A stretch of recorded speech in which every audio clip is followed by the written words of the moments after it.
The main controls of your VF-510-0Z model are found on the control box. To set your control box, adjust the advance and oscillation knobs here.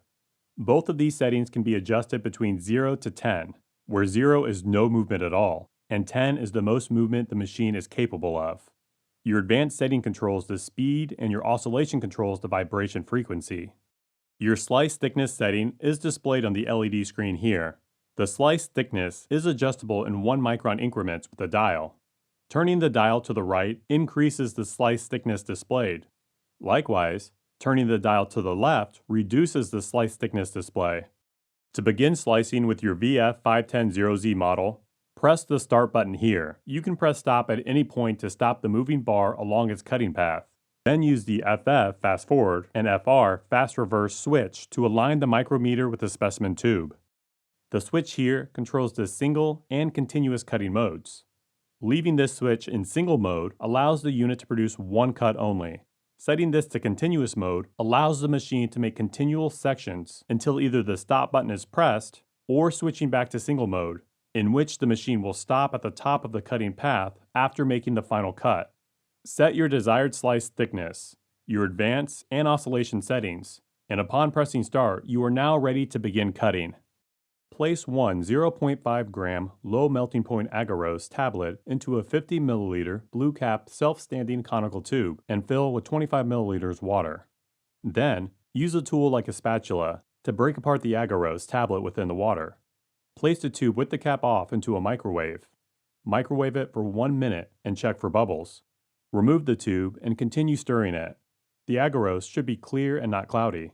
Once you see the bubbles, stir it one more time and put the cover back onto the tube and place it into a hot water bath, set to 40 degrees Celsius. Make sure the agarose is cool to that temperature before pouring it onto your sample. Start off by placing your chilling block on ice or in a freezer for at least 10 to 15 minutes before you are ready to prepare your sample. Once your agarose is prepared and cool to around 40 degrees Celsius, you are ready to prepare your sample. First, make sure your sample is dry enough. We recommend gently blotting excess fluid with a Kim wipe. Then, create a small cut along the end of the sample that you wish to glue onto the plunger so you can have a flat surface to glue. Then, add a small dot of superglue onto the plunger. Place your sample onto the glue and wait about 10 seconds for the glue to harden. Put the stainless steel tube on your plunger and pour your agarose over the sample. Make sure the sample dries in the desired position you wish to slice, and make sure it is fully embedded in the agarose. Once the agarose is poured onto your sample, use the chilling block to accelerate the cooling of the agarose. Once the agarose is solidified, you're ready to place your sample into the buffer tray and begin slicing. In your starter kit, you receive 2 boxes of 5 double-sided blades. That means you have 20 total blades to use. To separate the blades, use a pair of scissors to cut them apart at the edge.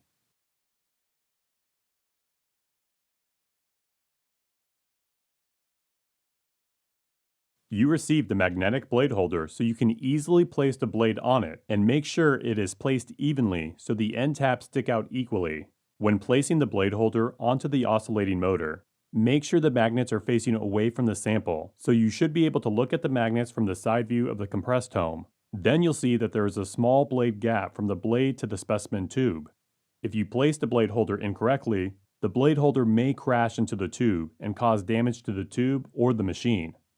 Once the sample and blade are loaded onto the Compresstome, pour your selected buffer solution into the tray. You can use water, PBS, media, or whatever your protocol recommends. When pouring, make sure the entire specimen tube is submerged below the buffer solution. You shouldn't see any part of the specimen tube above the liquid line. When turning on the machine, you will see that it is set up to slice at 300 microns. If you wish to slice thicker or thinner, you would have to do a step up or step down slicing process. For example, if you want to slice down to 100 microns, you'll start slicing at 300 microns.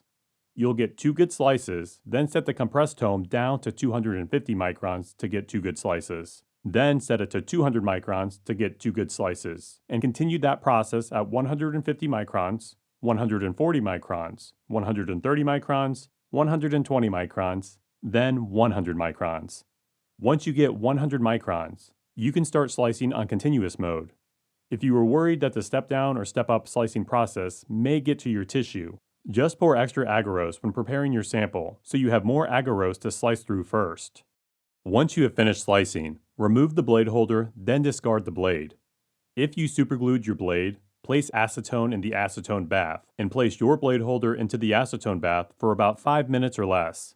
Remember to remove all superglue residue, otherwise, when you place a new blade onto it, the blade may be warped onto the holder from the existing residue. Then, empty your buffer solution using the valve. Should you wish to remove the buffer tray to further clean it, you can remove the screws on the side of the buffer tray or the screws underneath the buffer tray. We recommend using only 70% ethanol or 70% isopropyl alcohol to clean the buffer tray. Any solution like acetone will damage the plastic of the buffer tray. If you have remaining tissue, you may choose to discard or keep the tissue for future use. Scrape off residual superglue from the plunger.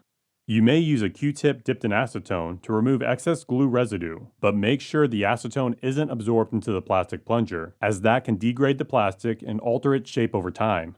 Make sure to maintain the moving parts with machine oil at least once a week, or every 2 weeks depending on the frequency of use of the machine.